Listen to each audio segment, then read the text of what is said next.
That is a valid play for sure, and also gives Psychots a chance to get ahead in the lane, which is usually a big win condition. But look at Brands. You gotta see Brands, who will be first blood eaten up by Kyrie on the tank slot. Sure, it may be a tank slot, it might be a Demon Slayer, but last time we saw Kyrie play it, he was able to assassinate a whole lot of targets, and hey, he's doing it again.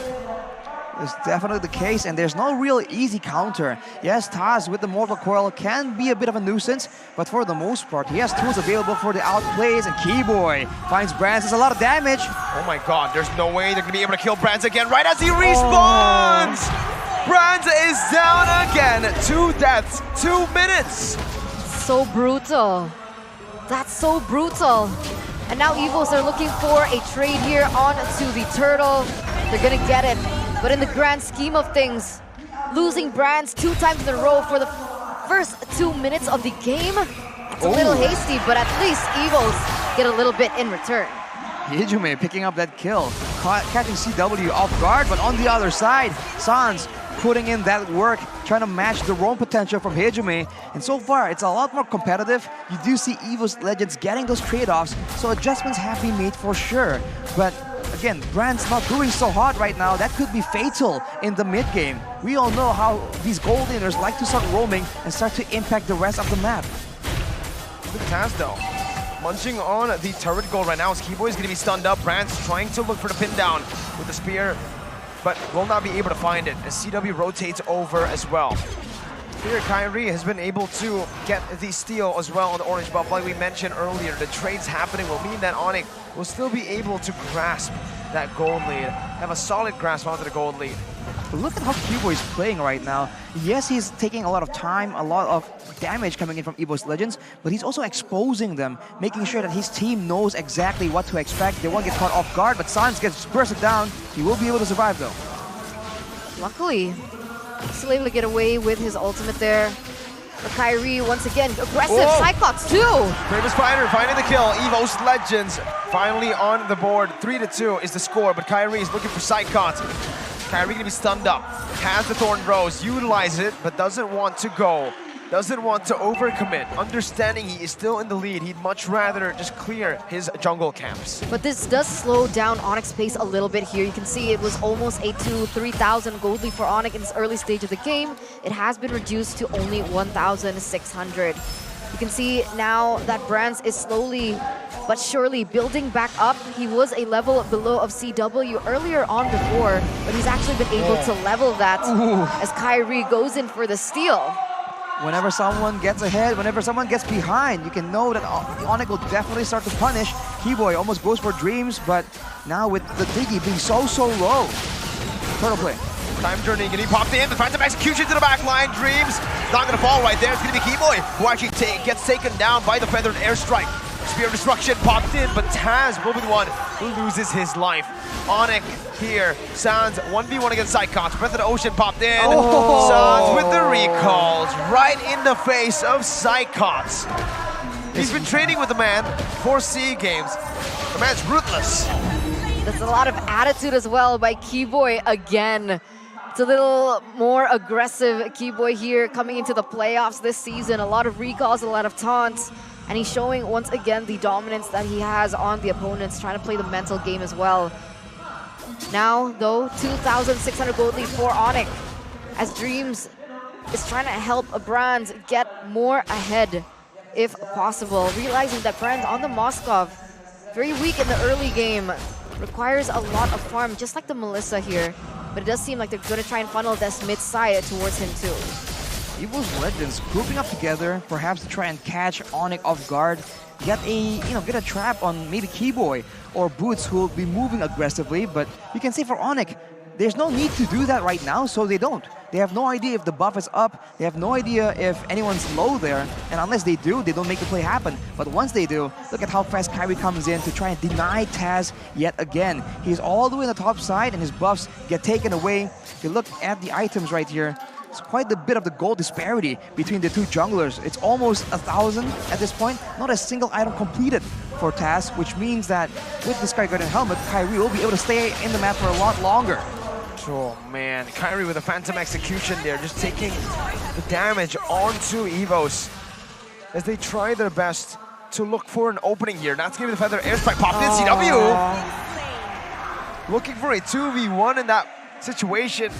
Trying to replicate what he did previously against EVOS, but this time it will not work. It doesn't work. He gets taken down, and a previous 2,000 gold gap between the gold laners has shrunk down to 1,000. About 1,000. So EVOS now, they're going to be able to catch up sooner or later if Onic make mistakes like that here. 3 seconds left onto the next turtle to spawn here. Kyrie in a 1v4 and still not able to be taken down, as both of these teams will be dancing around this turtle.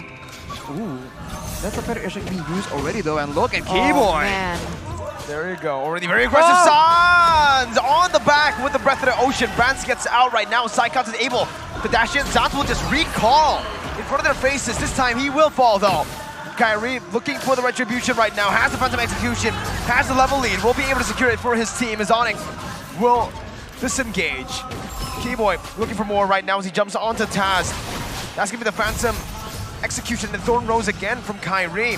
Waiting for the retribution, wanting to steal this purple buff. He will not be able to find it. Taz takes it. Hijime with the Feather Airstrike now, putting some damage down. What happened in the back? Keyboy getting the damage done to take Hijime out. Man, it just seems like they really know what they want to do. In the previous game, they were able to pick one member and start shutting him down. In this game, it really seems like it's Hijime. They are giving him some kills right here. He is 3-0 earlier, but realistically, in a big fight, with Glue and Hilda running at you as a Farsa, there's no way you're going to be able to do any optimal amount of damage. Oh my god, Kyrie steals the orange even without retribution. Yikes. He used the retribution onto Taz. That's how confident he is. Right now in this mid lane, they're able to get another turret.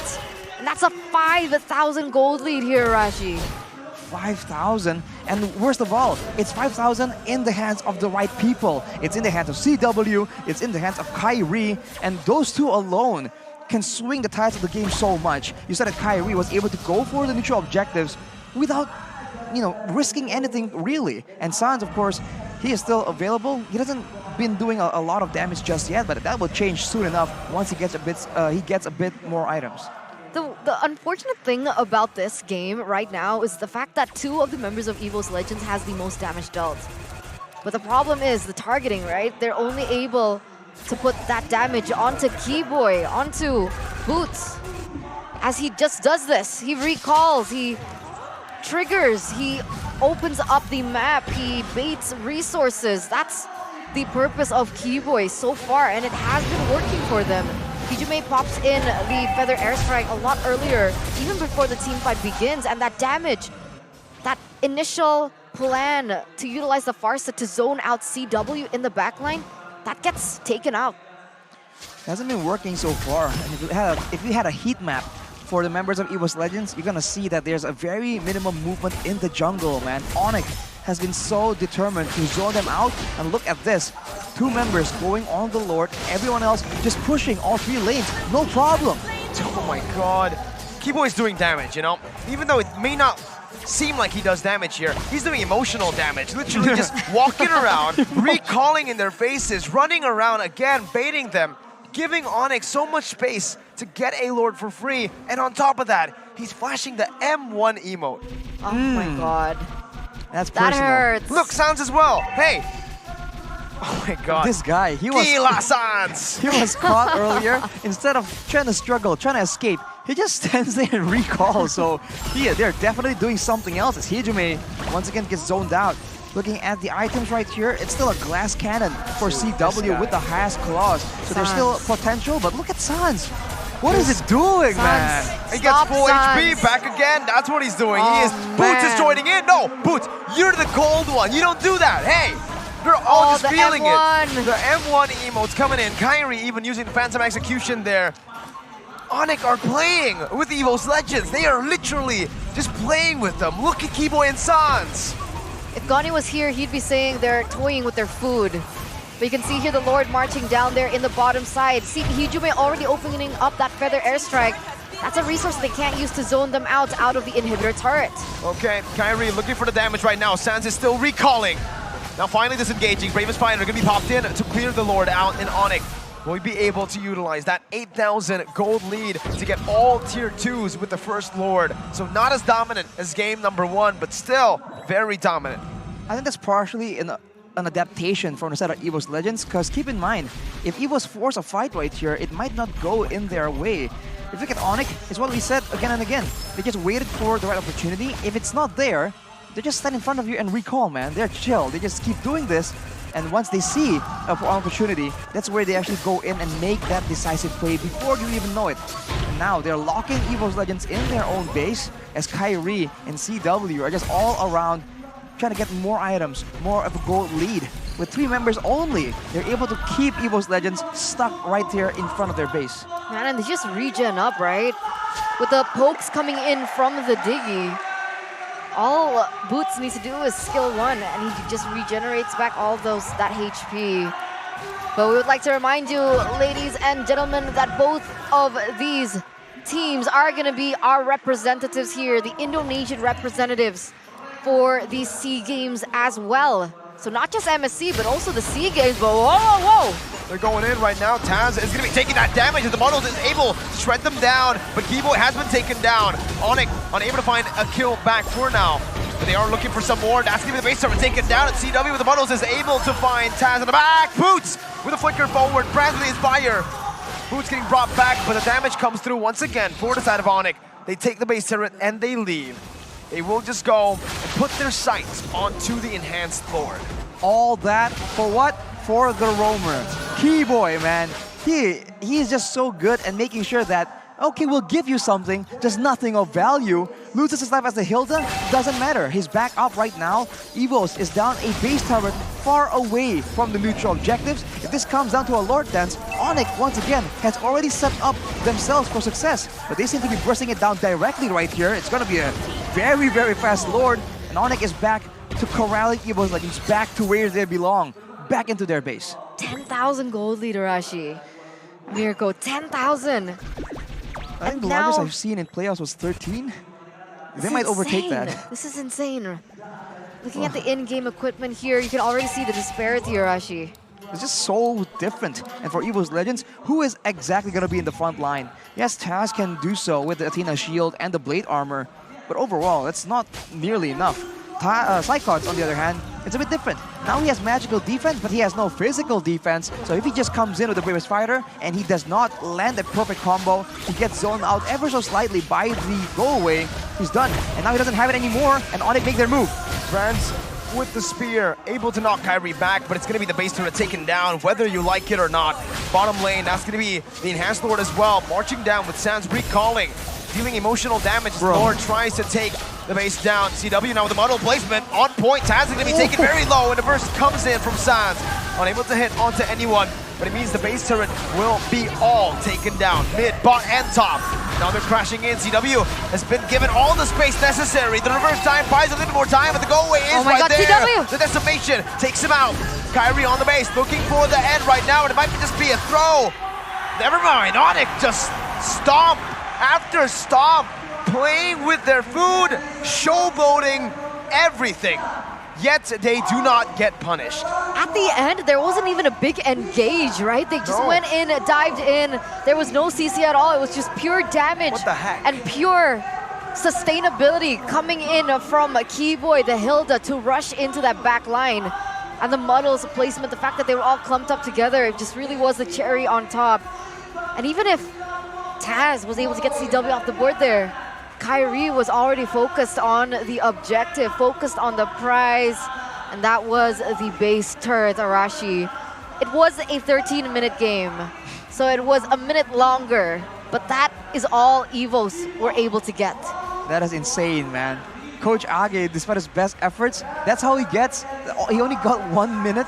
That is insane. The objective-centric gameplay here. It doesn't seem like they're playing objectively, but keep in mind, why were EVOS all grouping together? Why were they not spreading apart? Why were they not split pushing? Because if they do, Onic will just end the game. This is what they're able to do by hyper-focusing on the objectives that matter the most. In the end, it's always that base. If it gets taken out, it's over. EVOS tried their best to clear the waves, to try and deter the members of Onic. And you saw, with the mid base tower still standing, Onic were able to do damage, but they never committed anything. They just kept doing damage and moved back, bought enough time for that base turret, and then from there, it's all back to the same situation. They wait for the opportunity, do damage, and if EVOS wants to go for a big team fight, a big crowd control, sure, they can do that, but then CW, so far backwards, will be able to land the models and just